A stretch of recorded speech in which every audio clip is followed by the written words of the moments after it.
अस्सलामुअलैकुम तमाम नाज़रीन को खुश आमदीद। मैं हूं मोहम्मद इरफान बरकाती और आप देख रहे हैं चैनल पावर ऑफ आशिक़ रसूल। आज की हमारी इस वीडियो में हम इंशाअल्लाह ताला एक अहम मसले पर बात करेंगे।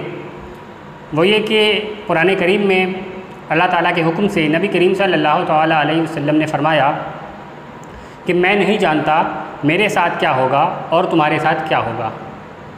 इसी तरीके से एक हदीस शरीफ है जिसमें यही मफ़हूम मिलता है नबी करीम सल्लल्लाहु तआला अलैहि वसल्लम से, जिसे इमाम बुखारी ने नक़ल किया है। तो कुछ एतराज़ करने वाले लोगों ने एतराज़ किया और इस आयत और इस हदीस को दलील बना करके वो ये कहना चाहते हैं कि देखो नबी करीम सल्लल्लाहु तआला अलैहि वसल्लम को तो ख़ुद अपने बारे में नहीं पता कि उनके साथ क्या होगा, तो फिर वो भला किसी और के बारे में क्या जानेंगे। तो आज की इस वीडियो में हम इंशाअल्लाह ताला इसी बात का जवाब देंगे कि नबी करीम सल्लल्लाहु तआला अलैहि वसल्लम को अपने बारे में क्या पता है और इस आयत का और इस हदीस का क्या मतलब है और इसको दलील के तौर पे इस्तेमाल किया जा सकता है या नहीं। तो आइए वीडियो को शुरू करते हैं।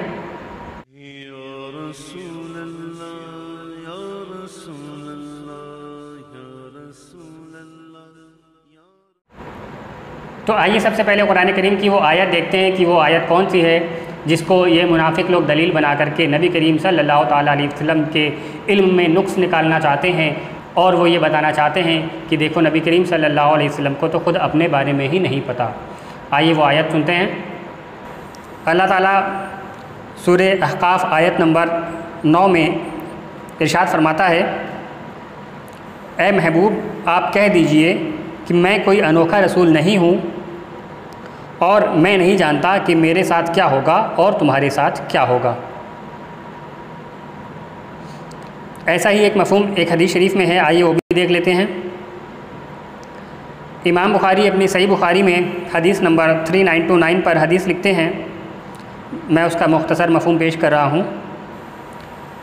मदीना शरीफ में जब हज़रत उस्मान बिन मज़ऊन रज़ी अल्लाह ताला अन्हु का विसाल हुआ तो हज़रत उम्मे आला ने कहा कि मेरी तुम्हारे बारे में गवाही है कि अल्लाह ने तुम्हें अपने इकराम से नवाजा है। ये सुनकर नबी करीम सल्लल्लाहु अलैहि वसल्लम ने फ़रमाया, तुम्हें कैसे मालूम कि अल्लाह ने इन्हें अपने इकराम से नवाजा है? उन्होंने कहा, या रसूलल्लाह सल्लल्लाहु अलैहि वसल्लम मुझे तो इस बारे में कोई ख़बर नहीं। और अर्ज़ किया, या रसूलल्लाह सल्लल्लाहु अलैहि वसल्लम मेरे माँ बाप आप पर क़ुरबान हों, फिर अल्लाह किसे नवाजेगा? तो रसूलुल्लाह सल्लल्लाहु अलैहि वसल्लम ने फ़रमाया, मैं अल्लाह का रसूल हूँ और फिर भी मैं ख़ुद नहीं जानता कि मेरे साथ क्या मामला होगा। स्कैन पेज आपके सामने मौजूद है। तो ये वो आयत और ये वो हदीस है जिसको पेश करके ये मुनाफिक लोग ये कहना चाहते हैं कि देखो नबी करीम सल्लल्लाहु अलैहि वसल्लम को ख़ुद अपने बारे में नहीं पता कि आया उनकी नजात होगी या नहीं होगी और उनके साथ आखिरत में क्या होगा। सबसे पहले तो मैं ये कहना चाहूँगा कि ऐसा कहने से पहले उन्हें 1000 बार ये सोचना चाहिए था कि जो एक नबी होता है वो अल्लाह की तरफ से ज़मीन पर अल्लाह का नायब होता है, अल्लाह का ख़लीफ़ा होता है, अल्लाह की तरफ से वो रिप्रेजेंटेटिव बन कर के आता है और अल्लाह के दीन की तबलीग करता है और लोगों की नजात के लिए, लोगों को हिदायत देने के लिए वो अल्लाह ताला उन्हें ज़मीन पर भेजता है। अब अगर उस रसूल और उस नबी की ही कोई ख़बर ना हो, उसका नजात ही कन्फर्म ना हो, तो फिर लोग भला उसकी बात पर क्यों एतबार करेंगे कि उनकी बात मानकर उनके दीन पर अमल करके लोगों को नजात मिल जाएगी। मिसाल के तौर पे आप किसी बड़ी अच्छी कंपनी में काम करते हैं, वहाँ पर बहुत सारी सहूलतें हैं, आप उस कंपनी के लिए कुछ और लोगों को हायर करना चाहते हैं। आप मार्केट में निकल करके आए, आपने लोगों को कन्विंस किया और कहा कि हमारी कंपनी को ज्वाइन कर लो, इसमें आपको फ़ला फ़ायदे मिलेंगे और बहुत सारे फ़ायदे मिलेंगे, इसमें आपका बहुत सारा फ़ायदा है। अब लोग अगर आपसे पूछें कि क्या आपको भी फ़ायदे मिलते हैं और आपका अगर ये जवाब हो कि मैं ख़ुद तो उस कंपनी में काम कर रहा हूँ लेकिन मुझे ख़ुद नहीं पता कि मुझे ये फ़ायदे मिलेंगे या नहीं मिलेंगे, तो आप अंदाज़ा लगा सकते हैं कि ये जवाब सुनकर क्या लोग आपकी बात पर एतबार करेंगे? क्या फिर वो आपकी कंपनी को ज्वाइन करेंगे? इसी तरीके से जिस दीन की दावत देने के लिए एक रसूल आया है, उस दीन के लिए अगर रसूल ख़ुद कहे कि मुझे ख़ुद अपने बारे में नहीं पता कि मेरी नजात होगी या नहीं होगी, तो फिर उसके दीन को लोग क्यों मानेंगे? इसलिए ऐसा एतराज़ करने से पहले मुनाफिकीन को 1000 मरतबा सोचना चाहिए था कि ये एतराज़ बिल्कुल ही बेतुका और बातिल है। अब रही बात ये कि अल्लाह ताला की तरफ से कुरान करीम में ये क्यों फरमाया गया, इसका क्या मतलब है, और हदीस शरीफ में जो ये कहा गया तो इसका क्या मतलब है, तो आइए हम इसका जवाब देते हैं। तो इसका सबसे पहला जवाब ये है कि नबी करीम सल्लल्लाहु ताला अलैहि वसल्लम ने ये बात इस्लाम के बिल्कुल शुरू दौर में फ़रमाई थी कि मैं नहीं जानता मेरे साथ क्या होगा। और अहले सुन्नत का ये मुत्तफ़िक़ा अक़ीदा है कि अल्लाह ताला ने अपने नबी करीम सल्लल्लाहु ताला अलैहि वसल्लम को कुरान करीम के नुज़ूल से लेकर के कुरान करीम के मुकम्मल होने तक तमाम उलूम से नवाज़ दिया था। यानी कि अल्लाह ताला ने अपने नबी करीम सल्लल्लाहु अलैहि वसल्लम को हर किस्म का इल्म अता फ़रमा दिया था। अहले सुन्नत का ये हरगिज़ मौक़िफ़ नहीं है कि हमेशा से नबी करीम सल्लल्लाहु ताला अलैहि वसल्लम को सब कुछ मालूम था, बल्कि ये है कि जैसे जैसे अल्लाह ताला ने कुरान करीम का नुज़ूल फ़रमाया वैसे वैसे वही के ज़रिए से, फ़रिश्तों के ज़रिए से और इल्हाम के ज़रिए से अल्लाह ताला ने अपने नबी करीम सल्लल्लाहु अलैहि वसल्लम को इल्म अता फ़रमाया। और जैसे जैसे कुरान की तकमील होती गई और कुरान मुकम्मल हो गया, उस तरीके से नबी करीम सल्लल्लाहु ताला अलैहि वसल्लम का इल्म भी आखिरी उम्र में मुकम्मल हो गया और उस वक्त आपने हर चीज़ का इल्म अल्लाह ताला की तरफ से हासिल कर लिया था। अब आइए हम इस आयत के बारे में बताते हैं कि ये जो आयत है जिसमें अल्लाह ताला की तरफ से कहा गया कि महबूब आप कह दीजिए कि मैं ख़ुद नहीं जानता कि मेरे साथ क्या होगा और तुम्हारे साथ क्या होगा, और ये जो हदीस है वो भी इसी आयत के बाद आई है। यानी इसी आयत की वजह से इस हदीस में भी कहा गया है कि मैं नहीं जानता मेरे साथ क्या होगा और तुम्हारे साथ क्या होगा। तो इसका सबसे पहला जवाब है कि जो आयत है ये मनसूख है, यानी कि this command is abrogated with the latest one. मनसूख उस हदीस को या उस हुक्म को या उस आयत को कहते हैं कि पहले ऐसा था और बाद में इस चीज़ को ख़त्म कर दिया गया और बाद में इसके बदले कोई दूसरा हुक्म नाजिल हो गया। तो पहले नबी करीम सल्लल्लाहु अलैहि वसल्लम को जिस वक्त नहीं मालूम था उस वक्त की बात है, और ये बहुत शुरू दौर की बात है, जिस वक्त अल्लाह ताला की तरफ से ऐसा कुछ कहने का हुक्म नबी करीम सल्लल्लाहु अलैहि वसल्लम के लिए नहीं आया था, उस वक्त आपने ये कह दिया। लेकिन उसके बाद अल्लाह ताला ने ख़ुद इस आयत को मनसूख कर दिया और इसकी नासिख आयत नाजिल फरमा दी। आइए दलील मुलाहिज़ा हो। इमाम बग़वी इसी आयत के तहत अपनी तफसीर बग़वी में सफ़ा नंबर 252 पर तफसीर लिखते हैं, जब ये आयत नाजिल हुई, यानी कि मैं नहीं जानता कि मेरे साथ क्या होगा और तुम्हारे साथ क्या होगा, लिखते हैं कि जब ये आयत नाजिल हुई तो मुशरिकीन खुश हो गए और कहने लगे कि लात व उज़्ज़ा की कसम, ये लात और उज़्ज़ा जो हैं वो बुतों के नाम हैं। मक्का शरीफ के जो काफिर और मुशरिकीन थे वो इनको बहुत इज़्ज़त देते थे और अक्सर इन्हीं की कसम खाते थे। तो उन मुशरिकीन ने खुश होकर कहा, लात व उज़्ज़ा की कसम, हमारा और मोहम्मद सल्लल्लाहु अलैहि वसल्लम का मामला अल्लाह के नज़दीक एक जैसा है, उनको हम पर कुछ फजीलत नहीं। जो कुछ वो कहते हैं अगर वो उन्होंने ख़ुद से ना गढ़ा होता तो ज़रूर भेजने वाले ने उनको बता दिया होता कि उनके साथ क्या होगा। तो उनकी इस बात पर फिर अल्लाह ने ये आयत नाजिल फरमाई, सूरह फतह आयत नंबर 2, लियग़फ़िर लकल्लाहु मा तक़द्दम मिन ज़म्बिका व मा तअख़्ख़र।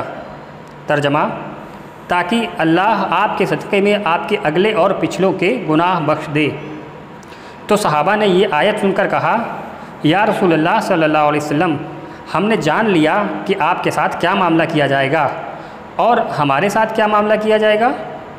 तो अल्लाह ने ये आयत नाजिल फरमाई, लियुदखिलल मुमिनीना वल मुमिनाति जन्नातिन तजरी मिन तहतिहल अनहार। तर्जमा, ताकि ईमान वाले मर्द और औरतें जन्नत में दाखिल किए जाएं जिनके नीचे नहरें जारी होंगी।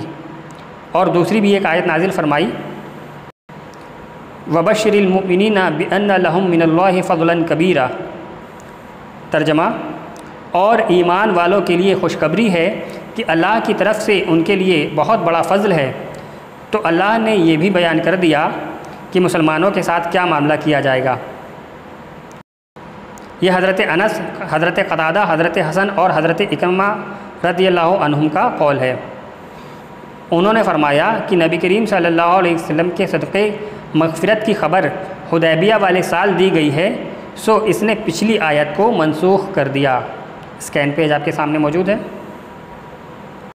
देखें यहाँ पर मुकम्मल सरहद मौजूद है कि अल्लाह ताला ने ये जो सूरह फ़तह की आयत नंबर 2, सूरह फ़तह की आयत नंबर 5 नाजिल फरमाई, इस आयत ने पिछली उन आयत को मनसूख़ कर दिया जहाँ पर ये कहा गया था कि मैं नहीं जानता मेरे साथ क्या होगा और तुम्हारे साथ क्या होगा।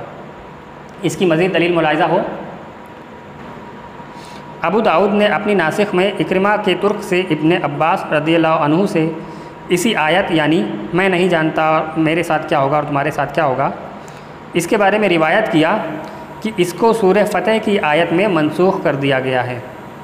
स्कैन पेज आपके सामने मौजूद है। इसी तरह से इमाम कुर्तुबी अपनी तफसीर कुर्तुबी में जिल्द नंबर 19 सफ़ा नंबर 184 पर इसी आयत के तहत लिखते हैं, सूरह फ़तह की आयत ने इसको मनसूख़ कर दिया है। स्कैन पेज आपके सामने मौजूद है।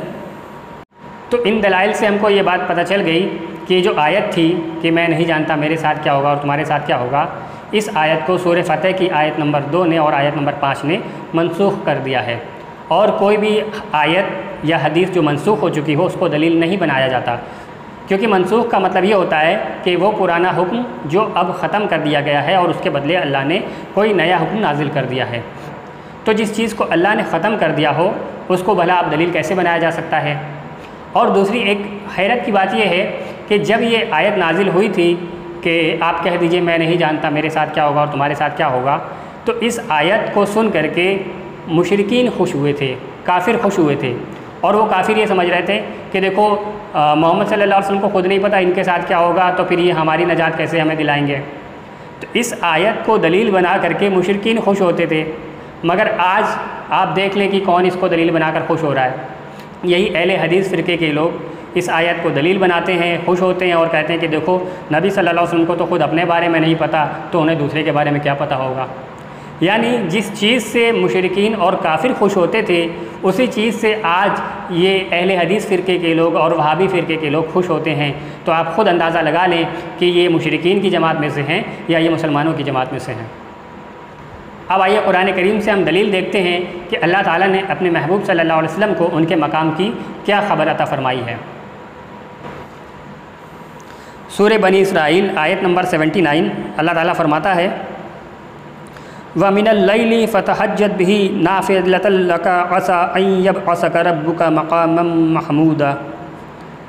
तर्जमा, और रात के कुछ हिस्से में तहज्जुद पढ़ो, ये ख़ास तुम्हारे हिस्से में ज़्यादा है, करीब है कि तुम्हारा रब तुम्हें मकाम महमूद अता करे। अब आइए मकाम महमूद क्या है ये भी सहाबा की ज़ुबानी सुनते हैं। अब आइए मकाम महमूद क्या है ये भी हम सहाबा की ज़ुबानी सुनते हैं। इमाम बुखारी अपनी सही बुखारी में हदीस नंबर 7440 पर हदीस नकल करते हैं। हज़रत अबू सईद खुदरी रज़ियल्लाहु अन्हु से रिवायत है, वो हश्र के दिन का पूरा नक्शा बयान करते हुए कहते हैं कि नबी करीम सल्लल्लाहु अलैहि वसल्लम अल्लाह को एक लंबा सजदा करेंगे, फिर अल्लाह फरमाएगा कि ए महबूब सर उठाइए, आप जो कहेंगे सुना जाएगा, आप जिसकी शफ़ाअत करेंगे कबूल की जाएगी। फिर आगे अबू सईद खुदरी फरमाते हैं, यही वो मकाम महमूद है जिसका अल्लाह ने अपने महबूब सल्लल्लाहु अलैहि वसल्लम से वादा किया है। स्कैन पेज आपके सामने मौजूद है। सुभान अल्लाह, यानी कि अल्लाह ताला ने अपने महबूब सल्लल्लाहु अलैहि वसल्लम को मकाम महमूद अता फ़रमाया है। ये वो मकाम है कि आखिरत में ख़ुद नबी करीम सल्लल्लाहु अलैहि वसल्लम जिसकी चाहेंगे सिफारिश करेंगे और उसकी बख्शिश कर दी जाएगी। आप जो भी दुआ करेंगे वो दुआ कबूल कर ली जाएगी। तो ये वो मकाम महमूद है जिसकी ख़बर अल्लाह ताला ने अपने हबीब सल्लल्लाहु अलैहि वसल्लम को कुरान करीम में अता फ़रमाई है। मगर मुनाफिकीन का हाल ये है कि वो तो ये कहते हैं कि नबी करीम सल्लल्लाहु अलैहि वसल्लम को ख़ुद अपने बारे में ही नहीं पता। यानी कि हकीकत तो ये है कि रसूलुल्लाह सल्लल्लाहु अलैहि वसल्लम जिसकी सिफारिश कर दें वो इंसान भी जन्नती हो जाएगा, ख्वाह वो कितना ही गुनहगार हो। मगर मुनाफिकीन ये समझते हैं कि रसूलुल्लाह की ख़ुद अपनी नजात होगी या नहीं, ये बात भी फ़िक्स नहीं है, माज़अल्लाह। आइए अब ख़ुद रसूलुल्लाह सल्लल्लाहु अलैहि वसल्लम की ज़ुबानी सुनते हैं कि उन्हें अपने मकाम के बारे में क्या क्या ख़बर अल्लाह ताला ने अता फ़रमाई है। इमाम बुखारी अपनी सही बुखारी में हदीस नंबर 3169 पर हदीस लिखते हैं, नबी करीम सल्लल्लाहु अलैहि वसल्लम ने काफिरों से पूछा, दोज़ख में जाने वाले कौन लोग होंगे?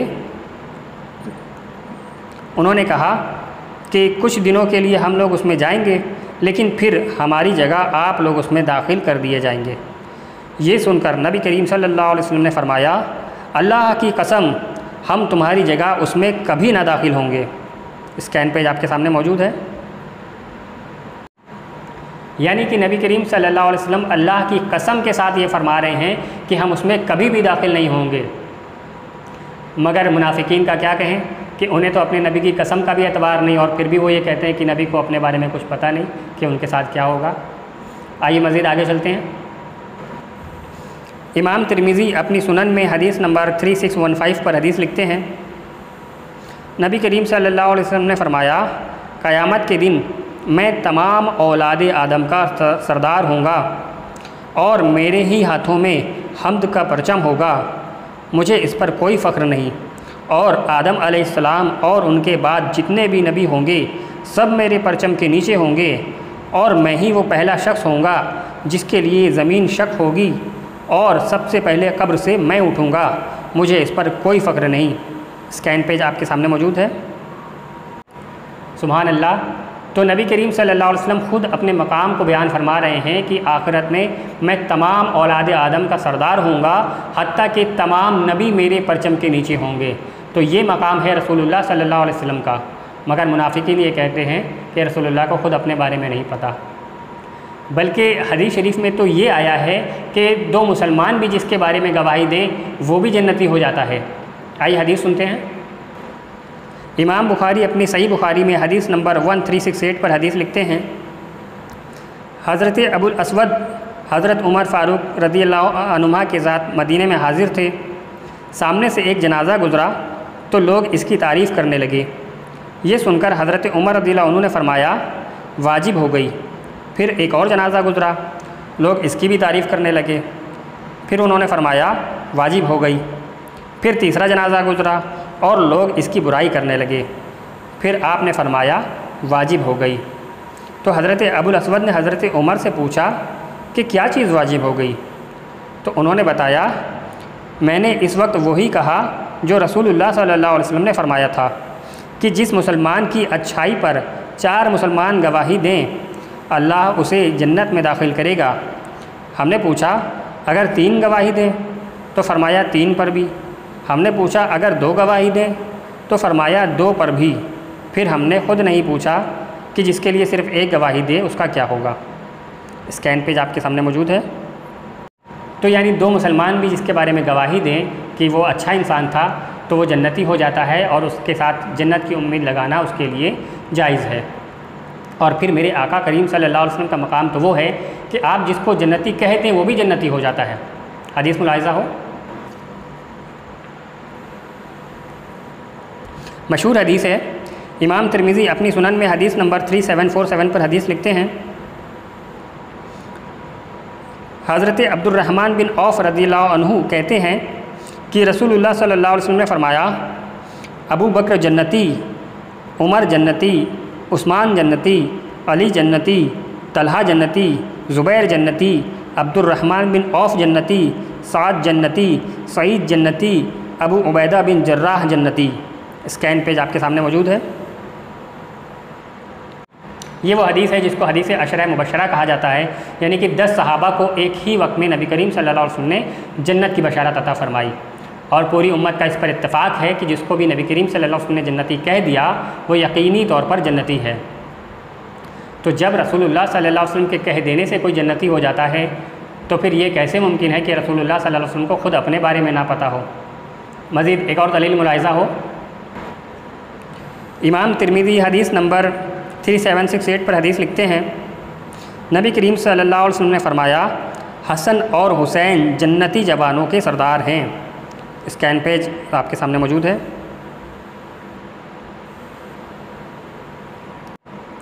यानी कि नबी करीम सल्लल्लाहु अलैहि वसल्लम जिसको चाहे जन्नती बना सकते हैं, और सिर्फ जन्नती ही नहीं बल्कि जन्नती जवानों का सरदार भी बना सकते हैं। तो इससे पता चलता है कि नबी करीम सल्लल्लाहु अलैहि वसल्लम को न सिर्फ़ अपने बारे में बल्कि दुनिया के हर इंसान के बारे में ये पता था। अल्लाह ताला ने आपको बता दिया था कि कौन कौन जन्नती है और कौन कौन जहन्नमी है। तो नबी करीम सल्लल्लाहु अलैहि वसल्लम हर एक के बारे में और उसकी आखिरत के बारे में जानते हैं। तो उम्मीद है कि ये मसला आपको समझ आ गया होगा कि जो लोग इस आयत को दलील बनाते हैं कि मैं नहीं जानता मेरे साथ क्या होगा और तुम्हारे साथ क्या होगा, और हदीस में भी इसी तरह के अल्फाज आए हैं इसी आयत की वजह से कि मैं नहीं जानता कि मेरे साथ क्या होगा, तो ये आयत और हदीस ये मनसूख है, यानी कि ये पहले एक हुक्म आया था अल्लाह की तरफ से, फिर इसको मनसूख कर दिया गया, इसके हुक्म को ख़त्म कर दिया गया अल्लाह ही की तरफ से, फिर इसके आगे दूसरा हुक्म नाजिल कर दिया गया। तो जब अल्लाह ने दूसरे हुक्म को नाजिल कर दिया तो फिर उसी हुक्म को दलील बनाया जाएगा, और पिछला हुक्म जो अल्लाह ने ख़त्म कर दिया है तो ख़त्म कर देने के बाद उसको दलील नहीं बनाया जाएगा। और मेरे आका करीम सल्लल्लाहु अलैहि वसल्लम न सिर्फ़ अपने बारे में बल्कि दुनिया के हर इंसान के बारे में ये जानते हैं। वीडियो पसंद आए तो उसे ज़्यादा से ज़्यादा लाइक करें, चैनल को सब्सक्राइब करें, अपने दोस्त अहबाब को शेयर करें, हो सकता है आपके ज़रिए किसी की इस्लाह हो जाए। अस्सलामु अलैकुम वरहमतुल्लाहि वबरकातुहू।